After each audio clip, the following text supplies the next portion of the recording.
بسم اللہ الرحمن الرحیم۔ حضرت لوط علیہ السلام کو اللہ عز و جل نے سدوم، اموریہ اور آس پاس کی دیگر بستیوں کے لیے نبی بنا کر بھیجا۔ آپ علیہ السلام جب سدوم شہر پہنچے تو دیکھا وہاں کے لوگ شرک اور آخرت کے انکار کے ساتھ ساتھ دیگر بہت سی برائیوں میں مبتلا تھے۔ وہ مسافروں سے لوٹ مار کرتے، راہ چلنے والوں پر پتھر مارتے اور آپس میں مینڈے اور مرغے کی لڑائی کرتے۔ لوگوں نے ان سے تنگ آ کر ان کی بستیوں کے پاس سے گزرنا چھوڑ دیا۔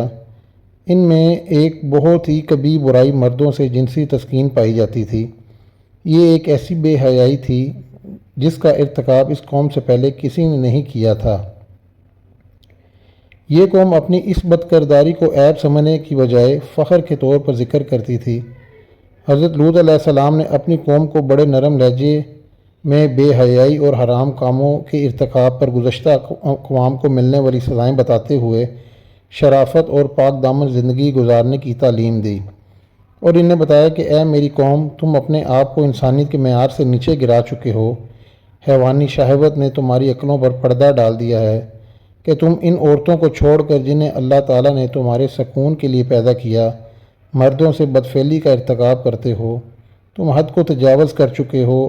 اب بھی تمہارے پاس وقت ہے کہ تم جرائم اور برائیوں کو چھوڑ کر اللہ سبحانہ و تعالیٰ کے فرما بردار بندے بن کر زندگی گزارو، اسی میں تم سب کی بھلائی ہے۔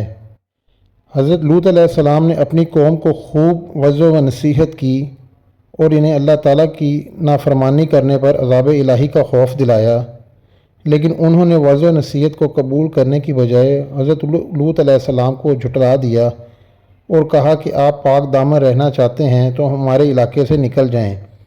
جس عذاب سے آپ ہمیں ڈرا رہے ہیں وہ بھی لے آئیں، ہم پھر بھی اپنی اس حرکت سے باز نہیں آئیں گے۔ حضرت لوط علیہ السلام نے اپنی قوم کو بڑے نرم لہجے میں وعظ و نصیحت کی، لیکن چند لوگوں کے علاوہ کسی پر بھی اس کا اثر نہ ہوا، اور قوم نے آپ علیہ السلام کو مختلف تکالیف پہنچانے کے ساتھ ساتھ عذاب الہی کا بھی مطالبہ کر دیا۔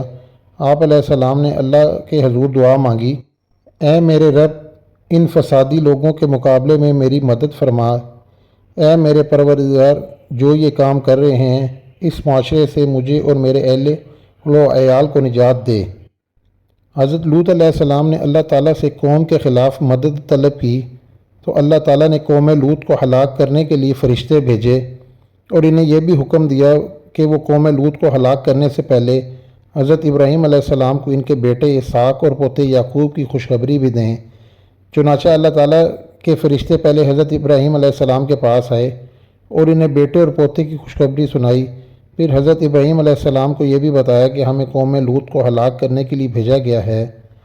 حضرت ابراہیم علیہ السلام نے جب فرشتوں کی زبانی قوم لوط کی ہلاکت کی خبر سنی تو ہمدردی کا اظہار کرتے ہوئے قوم لوط کی جانب سے دفاع کے طور پر کہنے لگے کہ تم اس قوم کو کیسے ہلاک کرنے جا رہے ہو جس میں اللہ تعالیٰ کی برگزیدہ نبی لوط علیہ السلام بھی موجود ہیں۔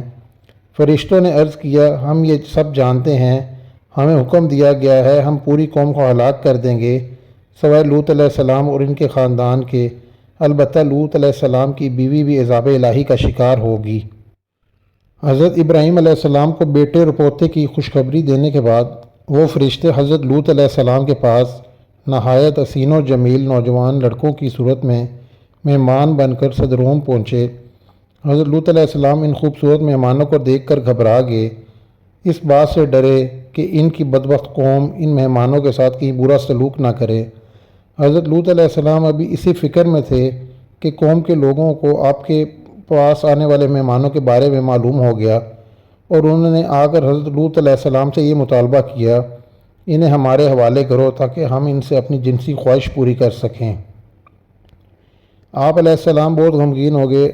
حضرت لوط علیہ السلام کی پریشانی کو دیکھ کر فرشتوں نے کہا، آپ ہماری ظاہری صورتوں کو دیکھ کر گھبرائیں نہیں، ہم انسان نہیں بلکہ اللہ سبحانہ و تعالیٰ کے بھیجے ہوئے فرشتے ہیں جو آپ علیہ السلام کی دعا کے نتیجے میں آپ علیہ السلام کی قوم کو ہلاک کرنے کے لیے آئے ہیں۔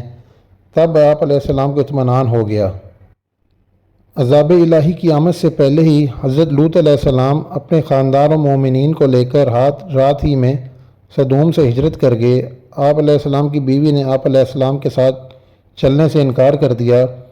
آخر کار جب رات کا آخری حصہ آیا، اللہ تعالیٰ نے آپ علیہ السلام سے کیے ہوئے وعدے کے مطابق ایک زوردار چیخ بھیجی جس نے قوم لوط کے دل دہلا کر رکھ دیے۔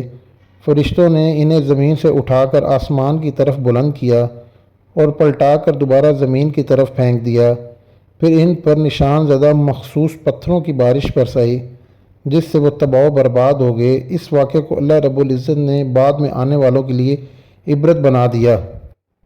قوم لوط کو ہلاک کرنے کے بعد اللہ تعالیٰ نے ان بستیوں کی جگہ ایک بدبودار جھیل بحرمیت کے نام سے بنا دی جس کے پانی اور ارد گرد کی زمین سے کوئی فائدہ نہیں اٹھایا جا سکتا۔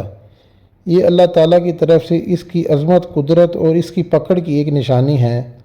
سمجھدار لوگ قوم لوط کے انجام سے سبق حاصل کرتے ہوئے ان برائیوں، ہم جنس پرستی وغیرہ سے بچتے ہیں اور جو ان کے اندر موجود تھیں، جبکہ بے سمجھ لوگ ان جرائم کا ارتکاب کر کے اپنے آپ کو عذاب الہی کا مستحق بنا لیتے ہیں، جن کی وجہ سے قوم لوط ہلاک ہوئی۔ اللہ سبحانہ تعالی ہم سب کو ان جرائم سے بچنے کی توفیق عطا فرمائے جو قوم لوط کی تباہی کا سبب بنے، اور ہمیشہ ہم پر اپنی رحمت کا نزول فرمائے تاکہ ہماری دنیا کی زندگی بھی خوشحالی میں گزرے اور آخرت میں بھی جنت الفردوس کا داخلہ نصیب ہو۔